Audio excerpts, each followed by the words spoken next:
Oi você, vamos começar a falar do melhor game do mundo por aqui? O melhor já feito pra mim de todos os tempos é, cara, Resident Evil. E será que você consegue pegar a dica? Adivinha qual personagem que eu vou falar hoje? Pela corzinha aqui, eu vim homenageando ela. Jill Valentine, a querida Jill. É isso aí, a gente vai começar por ela e, bom, vem comigo.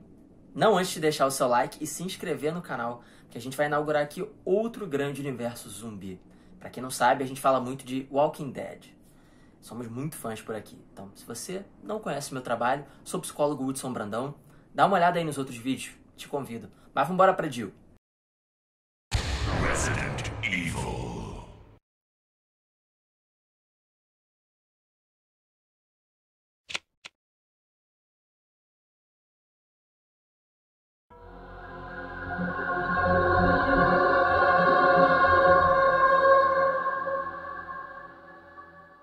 Como de costume, a gente vai levantar uma série de eventos impactantes para ela se tornar quem ela se torna, desenvolver a personalidade dela ao longo da jornada dela em todos os games da série em que ela aparece.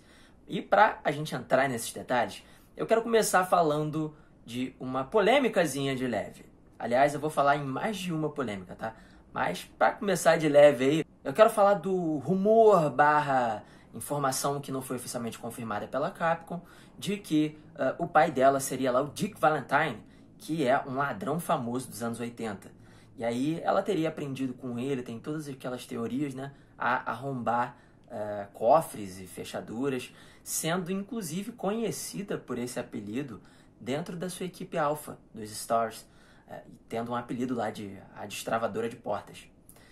Bom, até onde é verdade não se sabe. Não foi confirmado oficialmente. E eu descobri, pesquisando em alguns canais amigos, como de costume, para falar de games, e eu fui no melhor de todos. Eu fui no canal da Monique, do Resident Evil Database. Eu não acho que você vai ver isso, mas Monique, se você estiver vendo isso aí, eu sou fã do seu trabalho. Um beijo aí pra você. Seu canal é incrível, pra mim é a maior autoridade de Resident Evil no YouTube BR. E ela lançou mais duas polêmicas lá numa live sobre a Jill, que eu acho muito interessante a gente trazer pra cá para debater. Acho uma discussão construtiva. Que seriam, em primeiro lugar, o fato de ela não ser uma personagem ainda muito sexualizada no primeiro game. E ali ela tem o meu visual favorito, e acredito que o da maioria de vocês, que é aquela roupa dos Stars, aquele uniforme azulão bonitão, bastante oficial mesmo. E ela... E essa é uma polêmica que a gente pode entrar, e eu acho que a gente deveria começar a falar mais a respeito disso. Que é as roupas, né? As roupas foram sofrendo uma transformação ao longo do tempo, ao ponto que no terceiro game ela está completamente diferente do game inicial. E sobre isso eu tenho um adendo a fazer, meus amigos. Eu quero dizer que, apesar de ser psicólogo, eu tenho um trabalho braçal de meio período. E eu posso dizer para vocês que a gente não é obrigado a usar uniforme lá, mas eu opto por usar uma roupa tática.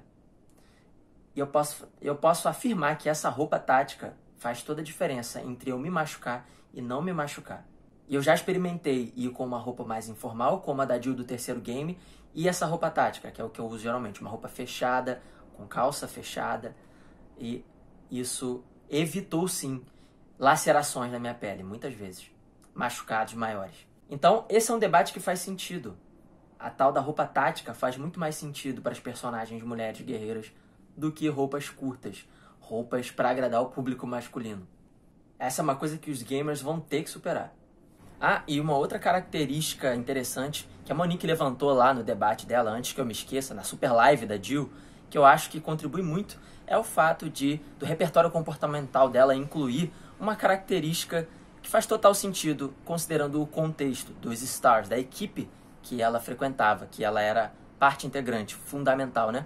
Que é justamente esse ar mais durona, pelo qual ela é conhecida, mais masculinizado, talvez, a quem atribui dessa forma.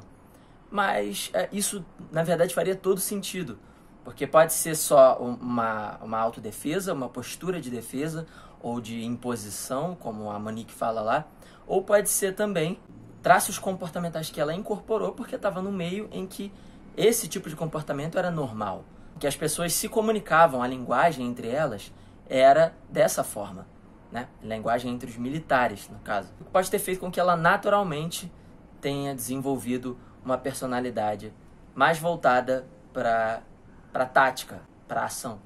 E eu quase ia esquecendo de mencionar isso, característica importante, hein? Não pode ficar de fora. Há quem diga que a Jill é muito curiosa. Bom, se é fato ou não, eu atribuiria a ela uma personalidade investigativa e igualmente leal.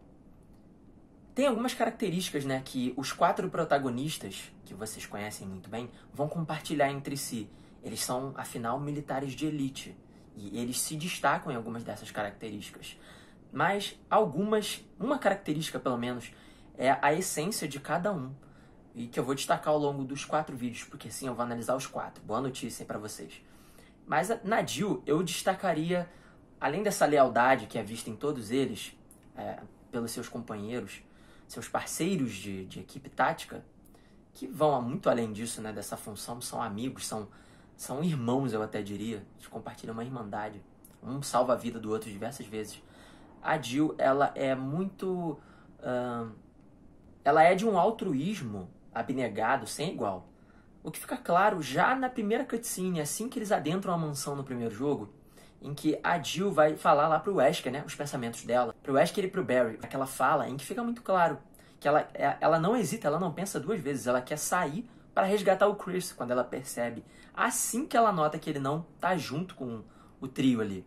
O que fica claro nas suas falas, não, cadê o Chris? A gente precisa ir atrás do Chris.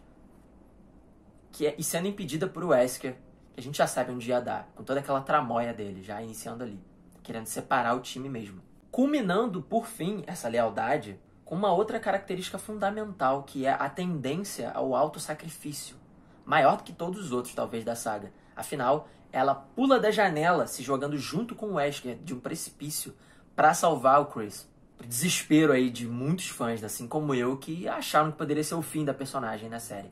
Graças a Deus não foi. Graças aos deuses da Capcom. Assim como os outros protagonistas, Jill é dedicada aos amigos, às missões, a salvar pessoas. Talvez, acima de tudo, é muito resistente. Afinal, em meio a essa sua dedicação incessante, é ela quem escolhe permanecer em Raccoon City. Não se esqueçam disso. Lembrem-se disso. Barry vai para o Canadá, manter sua família a salvo. Jill vai para a Europa, Chris vai para a Europa, continuar as investigações sobre a Umbrella, depois de todos os oficiais da equipe Stars serem desacreditados e soterrados pelo próprio chefe da polícia. Ela escolhe continuar em Raccoon City investigando a possibilidade do desenvolvimento dos revírus em algum laboratório clandestino ali na região. O que depois se comprova a verdade.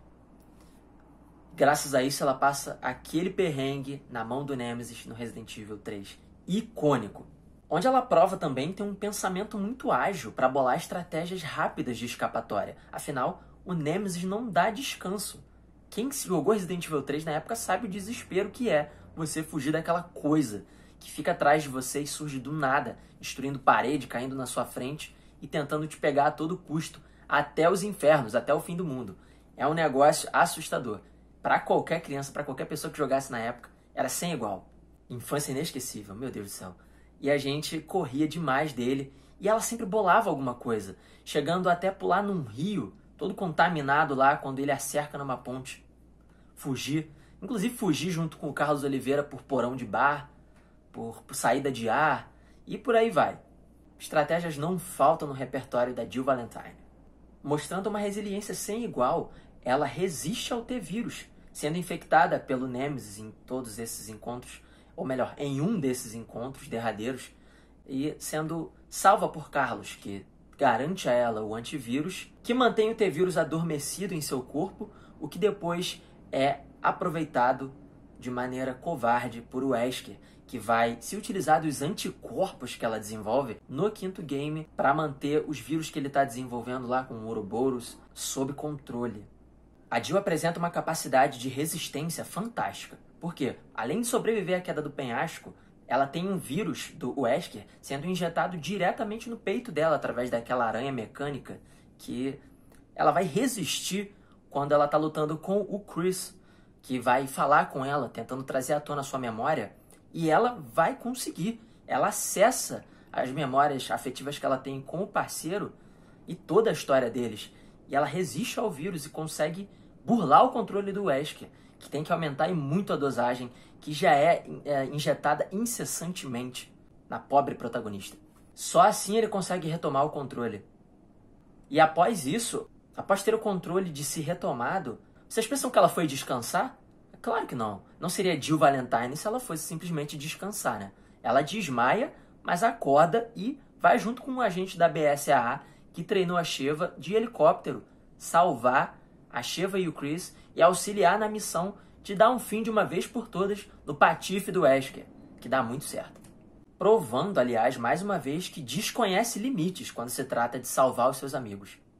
Jill, além de todas essas competências, ainda encontra tempo para ser atenciosa, olha só. Porque em um de seus últimos registros conhecidos, ela vai...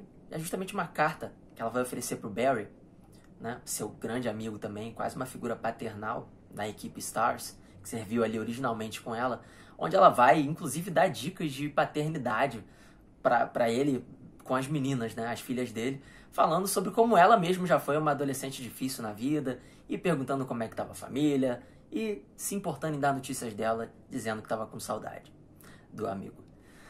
Pois é.